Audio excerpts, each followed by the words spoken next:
Ustoz bu murabbiy, ustoz bu kulol, ustoz bu sehrli inson. Ustozlikning eng katta mukofoti nima? Bilasizmi? Bir ota-onaning 2tadir, 5tadir, boring 10tadir farzandi bo'lishi mumkin. Lekin ustozlarning 20ta, 30tadan ortiq shogirdlari bor. Ular o'z farzandidek. Ustoz har bir farzandi uchun gohida qayg'uradi, gohida yutuqlardan quvonadi, har bir kechinmalarni o'z qalbida his etadi. Mana shu ustozlikning eng katta mukofotidir. Aziz muxlis, bejizga ustoz so'zi bilan bu galgi ko'rsatuvimizni boshlamayapmiz. Navbatdagi qahramonimiz chinakam ustoz. Farzandlariga, shogirdlariga o'z mehrini, ilmini keragidan ortiq bera olgan. Ular uchun doim qayg'ura olgan ustoz desak mubolag'a bo'lmaydi. Ustozlarning aytishiga qaraganda umrning uzun yoki qisqa ekanligi emas, balki mazmunli o'tgani ahamiyatlidir. O'z umrini boshqalar uchun sarflay olish, boshqalarning yuksalishiga sarflay olish ustozlikning ustoz deya atalishiga, eng oliy maqomga ega bo'lishligiga sazovor bo'luvchi bir xislatdir. Navbatdagi qahramonimiz bilan birgalikda tanishamiz va bunga o'zingiz guvoh bo'lasiz. Ustozlarimiz, bayramingiz muborak bo'lsin.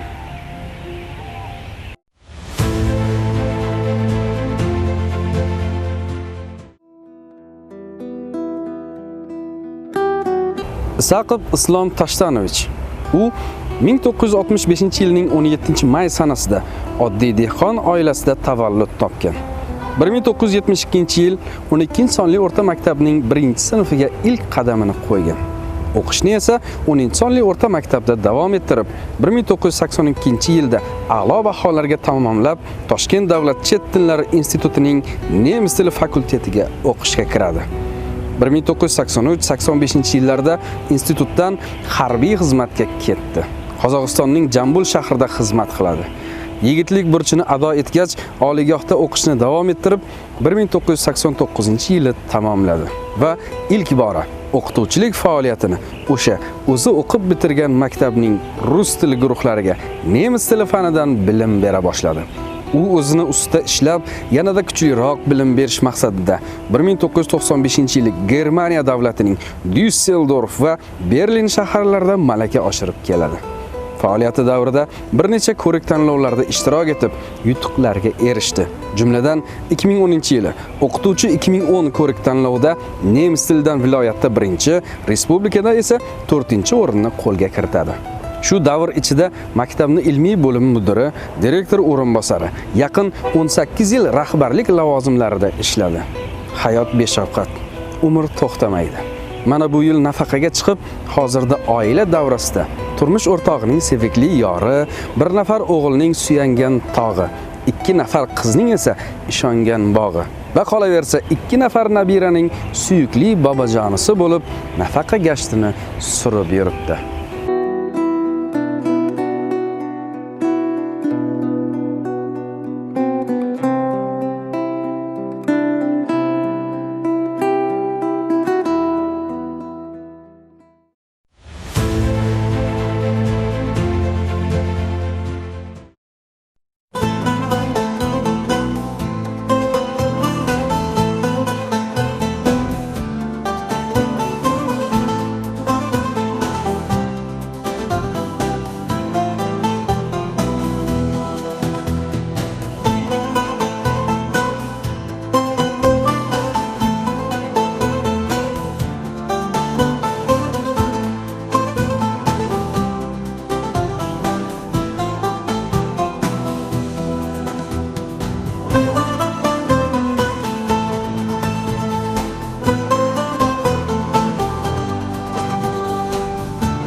sendan topdim men onamning tabarruk izlarini, yo'qlab bordim sog'inganda chiroyli yuzlarini.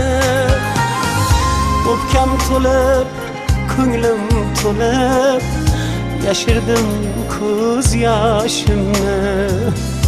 Ovozlaring eslatganda onamning so'zlarini. Onam menga tashlab ketgan yolg'iz yodgorim singlim. Yaxshiyam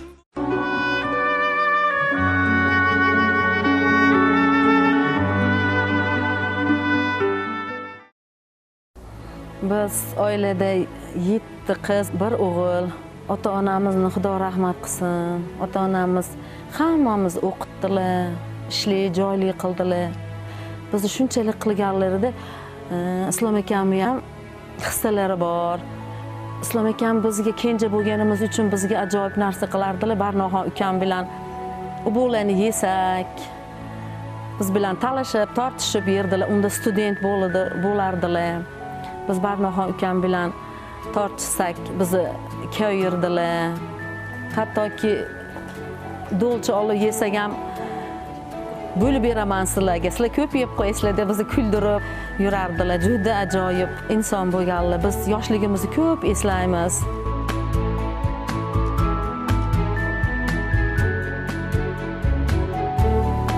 Dadajonim haqida dunyolarcha gapirsam ham so'z ojizlik qiladi.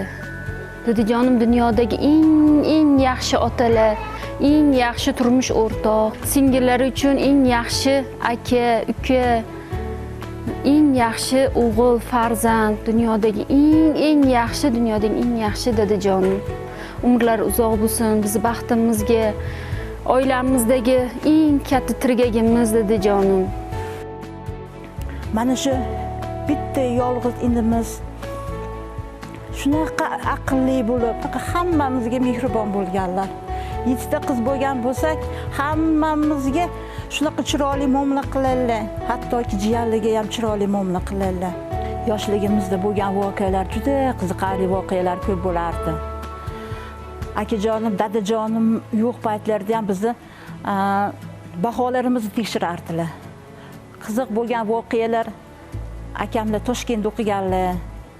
Keyin biz ham oliy ma'lumotli bo'lamiz, institutlarda o'qiymiz, biz medal bilan bitirganmiz deb nima qilganimizda akamlar yo'q, qiz bolalar faqat mana shu o'zimizni viloyatimizdan hech qayerga chiqmaydi deb hammamizni hamshira, buxgalter, tarbiyachi qilganlar. Har kelganda osh damlardilar. Shuning uchun farzandlarimiz ham mana shu tog'asinikiga talpinib turardi. Biz endi hozirgacha hech qachon akamizga yomon so'z, yomon gaplar bilan kelmaganmiz. Ota-onamizdagina ham hammamizga bosh bo'lib, ko'ngillari to'q hozirgacha akamizni.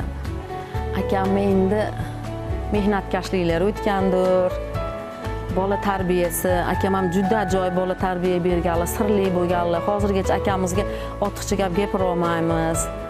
Haligi sirlari bor, lekin yaxshi inson bo'lganlar. Juda ham hurmat qilamiz. Bitta-yu 10 taga tatiydigan ilmlar. Bir dona o'g'il bo'lganliklari uchun bolalar bilan o'ynagan vaqtida ham ehtiyot bo'lgin deb ko'p tayinlab tanbeh berardik. Har deb meni tergavermayni deb ham qo'yardilar. Chunki bizga inimiz, otamiz o'rnida ota, onamiz o'rnida ona bo'lib, bizni ko'nglimizga qarab yumishlarimizni yengil qilishga harakat qilib kelmoqdalar. Bolalarni baxti kamolini ko'rib, ularni to'rida, evaralarni to'rida duogo'y bo'lib o'tirishlarini Allohdan so'rab qolamiz. Dadajonim men uchun hamma insondan ham eng ideal inson men dadajonim. Kasal bo'lsak, bemor bo'lsak, doim boshimizda turadilar. Farzandlarimizni bemor bo'lsa, o'zlari bemor bo'lgandek boshimizda turib, teppa-teng kurashadilar. men uchun eng mukammal inson, ideal inson bu men dadajonim. Bizni baxtimizga doim sog' bo'lsinlar, hech qachon kasal bo'lishmasin. Onajonim bilan mana katta hajlarga borib kelishdi. Hech qachon kasal bo'lmay, faqat bizni boshimizda tojimiz bo'lib turishlarini xohlayman. Baxtimizga, oilamizni, singillar baxtiga, nabiralarning baxtiga, biz farzandlarning baxtiga doim bizni boshimizda soyabon bo'lib tursinlar. Bizga doim bosh bo'lib, har qanaqa qilgan ishlarimizda, oilaviy tashvishlarimizda bizga doim yelkadosh bo'lib, hech qachon kasal bo'lmasinlar.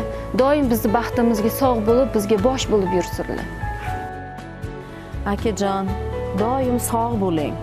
Baxtimizga biz 7 ta singil boringizga shukr deymiz. Farzandlaringiz bizni baxtimizga doim sog' bo'ling. Hech qachon kasal bo'lmang.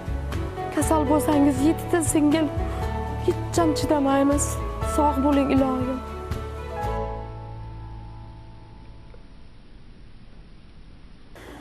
Akajon, jonim akam, sizni borligingizdan juda xursandmiz.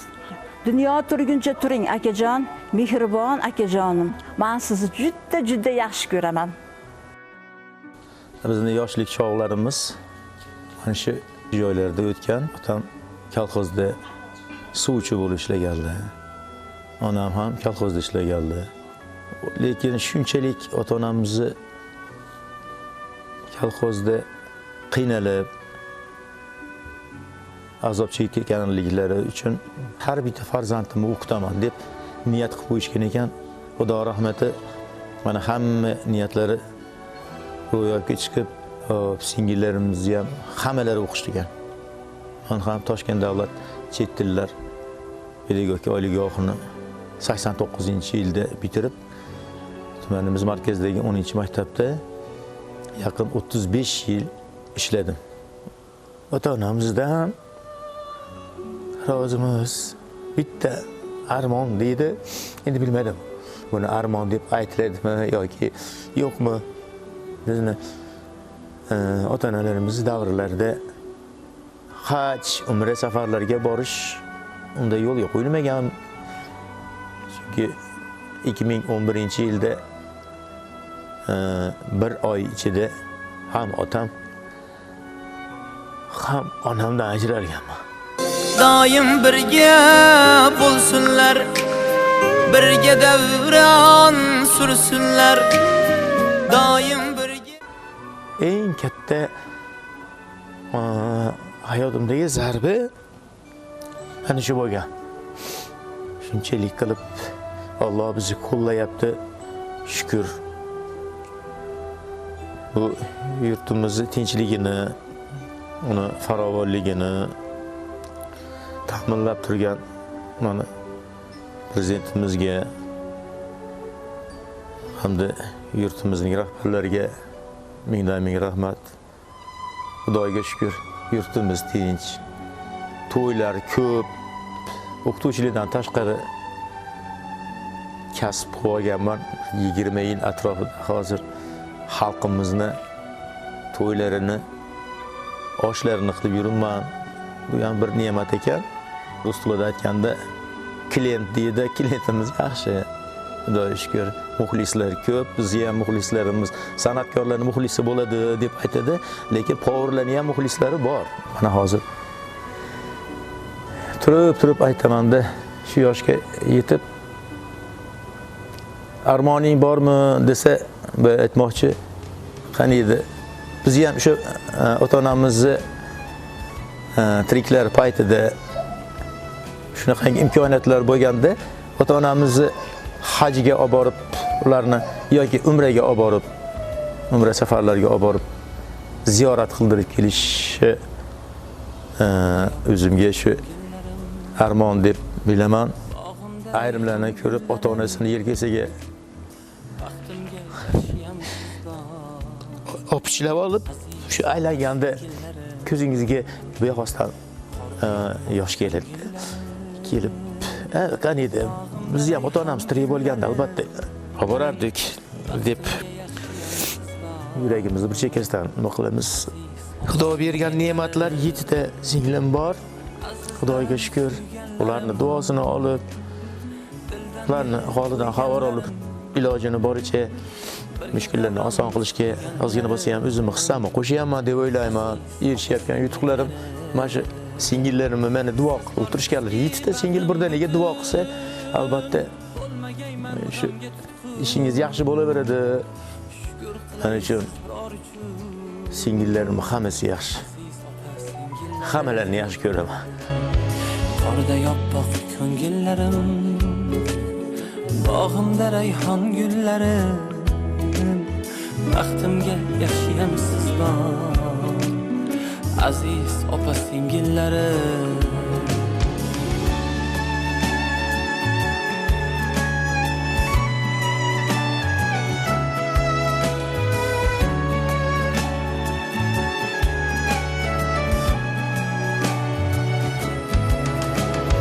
Biringiz ko'z, biringiz qosh, sal qoqilsam menga sirdosh, ko'ksimdagi botmas quyosh, aziz opa singillarim. Biringiz ko'z, biringiz qosh, sal qoqilsam menga sirdosh, ko'ksimdagi botmas quyosh, aziz opa singillarim. Yuribmanda ko'ksim kirib, yulduzni benarvon urib, yuringlar. Mana aziz muxlis, guvohi bo'lganingizdek, ustozlar bayramida yana bir ustozni ko'nglini shod ayladik. Bayram bir bahona edi xolos. Kimnidir ko'nglini shod aylash uchun qaysidir bayramni yoki haftaning qaysidir bir kunini kutish shart emas. Bu imkoniyat albatta sizda ham bor. Ko'rsatuvimizning kelgusi sonlarida siz va yoki sizning yaqinlaringiz albatta qahramon bo'lishi mumkin. Kimnidir ko'nglini, kimdir yuraklarini larzaga keltiruvchi ajoyib bir lavhalarni namoyish etishimiz mumkin siz bilan birgalikda. Kutilmagan tashrif loyihasining barcha ijtimoiy tarmoqlardagi sahifalariga obuna bo'ling. Biz bilan birga qoling. O'z fikr va hamda mulohazalaringizni qoldiring. Bu kutilmagan tashrif loyihasi edi. Loyihaning navbatdagi qahramoni siz va yoki sizning yaqinlaringiz bo'lishi mumkin. Kelgusi sonlarda g'oyibona diydor qadar omon bo'ling. Xafa bo'lmang, yo'qolmasa